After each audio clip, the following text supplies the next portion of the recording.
meva vida personal va canviar molt. A l'entrar aquí tenies ja un lloc segur. El més important és que hi havia unes coses socials que fora de FECSA no hi eren, tenies uns avantatges socials que no hi eren.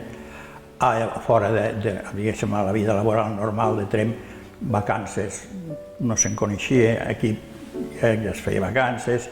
Els qui treballàvem a FECSA, d'alguna forma, era una mica l'enveja dels qui no hi treballaven. Per quina raó?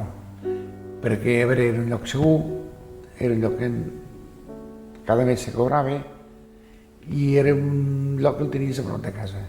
Al principi es guanyava poc. Jo sé que hi ha gent de Tremp que els havien anat a buscar per vindre a treballar i no volien vindre perquè no es cobrava pocs quartos i treballaven a Tremp guanyant més quartos que aquí.